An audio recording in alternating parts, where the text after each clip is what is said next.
Well, hello, Michigan. Hello, Detroit. It is so good to be back with you again, to the Detroit Youth Choir. It's so good to hear you all again. And I want to thank a friend, a leader certainly of Michigan's, but a national leader, Governor Gretchen Whitmer.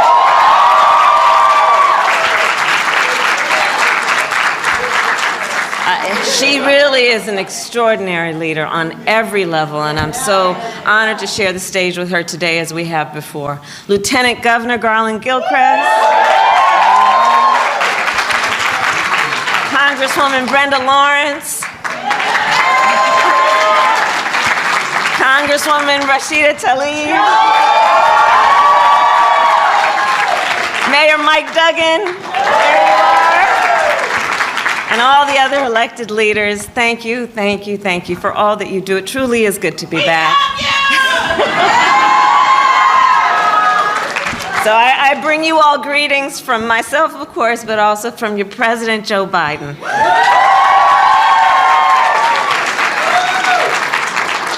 So thank you all for showing up here today. Thank you. And thank you. We're here together. And for showing up for our communities, and showing up in this case for the city of Detroit. Detroit really is, and I've been here many times, so I say this with knowledge, Detroit really is the definition of resilience. It really is. Time and again, this city has been rebuilt, this city has been reborn. Time and again, this city has helped lead our nation through war, through recession, and most recently, through this pandemic. At the very start of the pandemic, companies in Detroit, from small batch manufacturers to big three automakers, converted their factories and produced protective gear and ventilators for our nation's hospitals. You did that not only for the folks locally, but nationally.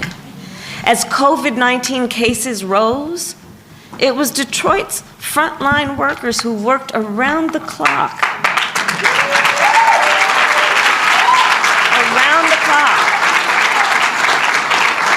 To help care for those who were sick. We heard Tamara talk about the personal prayer, in addition to the prayer for the community and for the world. Those frontline workers, like her and so many others, risked their own lives, and they knew they were, for the sake of taking care of, in many cases, perfect strangers. You know, I do believe in moments of crisis, there are revelations and an unveiling of the heroes walking among us. And I would say among the heroes walking among us as we live on earth right now, the frontline workers are front and center.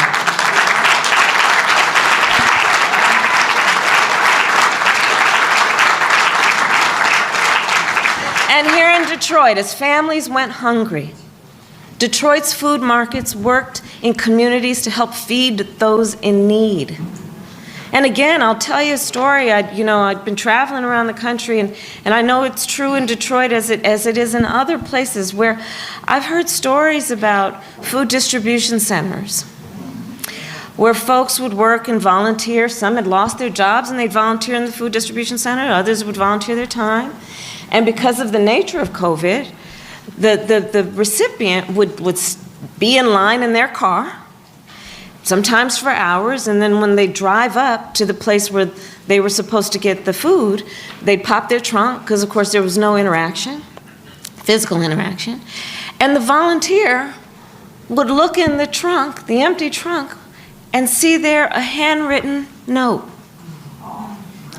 written by the driver, the occupant of the car, thanking the volunteer for the time that they took to help them. Other times, the volunteers, when the trunk would pop open, there'd be a $5 bill.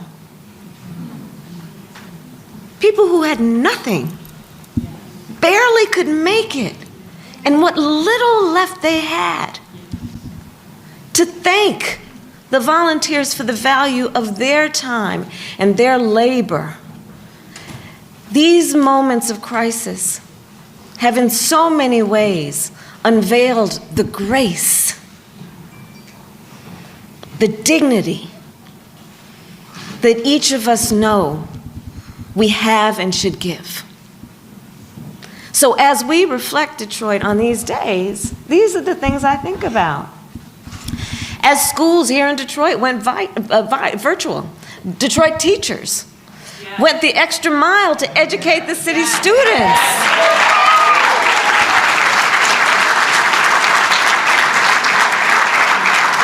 Went the extra mile. And of course, we are gathered here at TCF. And during the pandemic, this center served many purposes. It was converted into a temporary care facility. Before, it was converted into a vaccination site. We are joined today by healthcare workers who administered vaccines here and across the city.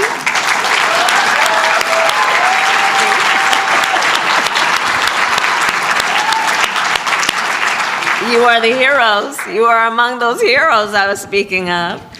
And so thank you all. Thank you on behalf of our country. Thank you on behalf of the folks that you may never meet and the folks that may never know your name, but because of your work and your resilience are all the better for what you've done. Yeah. And so here we are today, and we are together and we're thinking about a lot, and we know that across our nation, COVID-19 cases are down from the peak. COVID-19 hospitalizations are down. COVID-19 deaths have fallen by 90%. The vaccine gave us the upper hand against this virus, and nearly 160 million Americans are now fully vaccinated. More than 4.75 million here in Michigan. This is incredible progress, and we need to build on that progress, and we need to build on that progress now. Because there are still a whole lot of folks who are not yet vaccinated, and that is certainly true here in Detroit. So I'm here to say thank you, congratulations, and we have more work to do.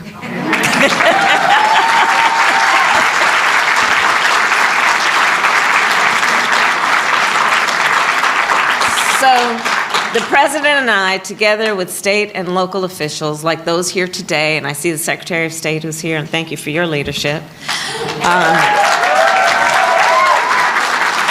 we'll keep pushing to get every eligible American vaccinated. Last week, the President spoke about what our administration is doing to boost vaccination rates. And basically, it boils down to two big things. We are bringing the facts, not misinformation, the facts directly to the people. And that's a big deal, as you all know. We got to get the facts out, because sadly there's a lot of misinformation. So let's know what it is, and let's talk to our neighbors and our friends and say, here, let me tell you about the facts. Okay, the facts, one. And two, bringing the vaccine directly to the people. Okay? So we have volunteers who are going door to door to give people information about the vaccines. Why? Because we shouldn't require that people knock on our door to find out what's going on. Let's take it to the streets. Take it to the people. That's what we're talking about doing. Knock on those doors. Hello, neighbor. We also have vaccines being sent to primary care doctors and pediatricians.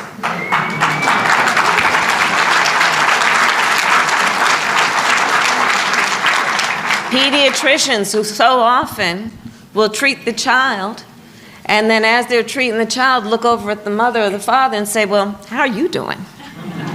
Right? And we are setting up clinics in workplaces and sending mobile clinics into communities.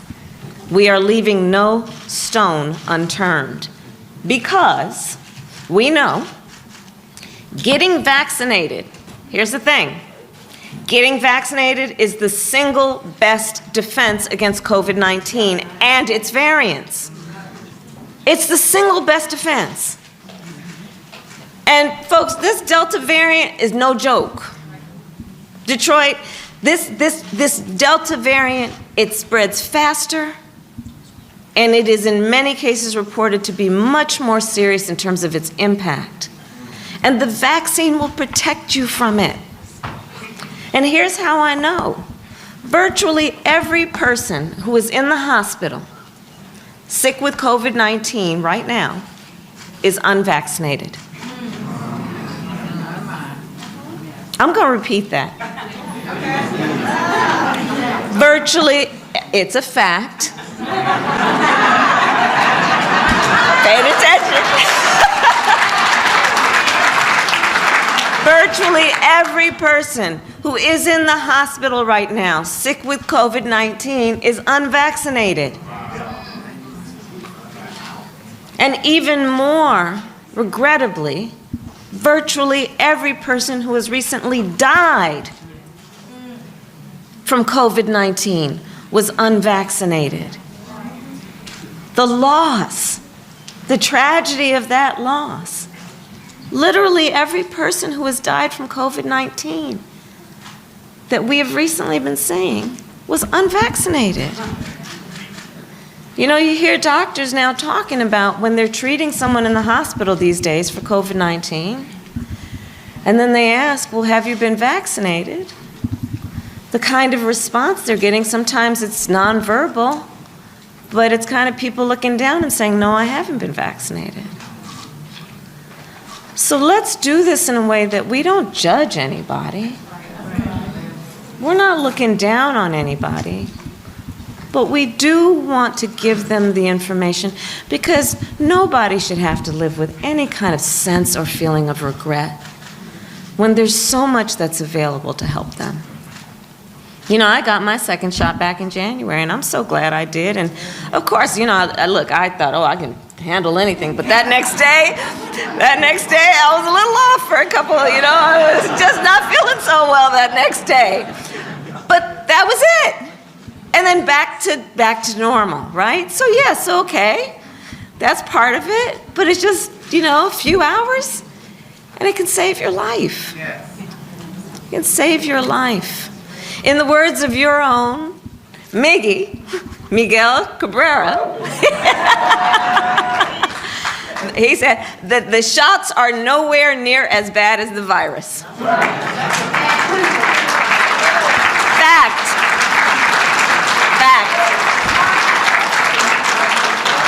So if you have not yet been vaccinated, some people said, I'm gonna wait. I wanna wait and see how this all turns out, how everybody else is doing with it, right? So I'm gonna give it 6 months.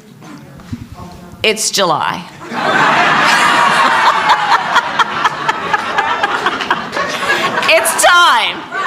It's time. So it is time, and it is time to roll up your sleeves and get the shot. And if you already have, find someone who hasn't and help them. And talk to them as we are having this conversation now. Born out of love, born out of concern, and born out of knowledge, again, that it will save lives. A couple weeks ago, I was down in Atlanta at Ebenezer Baptist Church. And it was good to be back there. And the church, of course, you all know this is the church where Dr. King preached until the day he died. And today, it is a place of worship, but as most places of worship, also a place of healing. It is a vaccination site. Then and now, a place of healing. And when I was there, I talked with a bunch of folks, and in particular, I met with a bunch of folks who had just been vaccinated, and the healthcare workers who administered the vaccines. And I said then, what I will repeat today, I do believe that the act of getting vaccinated is the very essence of what the Bible tells us when it says, love thy neighbor. Right? Because what we know is, one can ask, well, who is one's neighbor? Is it the person who lives to my left, lives to my right? I know them, may borrow a cup of sugar, right? But what we know it means when we talk about love thy neighbor is that, yes, it may be the person next door, and it may be the man on the side of the road, and it may be a perfect stranger. And in the face of that stranger, you see a friend. That's what this is about. And so by getting vaccinated, you are loving your neighbor. And so I will end, Reverend Anthony, where I began, with the point about Detroit's resilience. Detroit, you know better than most. Resilience is not automatic. Not everybody has it. Resilience is made. Resilience takes determination, and it takes work. And resilience requires love. So in that spirit, and in the spirit of resilience, let us rise up Detroit. Let us rise up Michigan. Let us rise up America. And let us end this pandemic once and for all. We can do this together. I know we can. Thank you.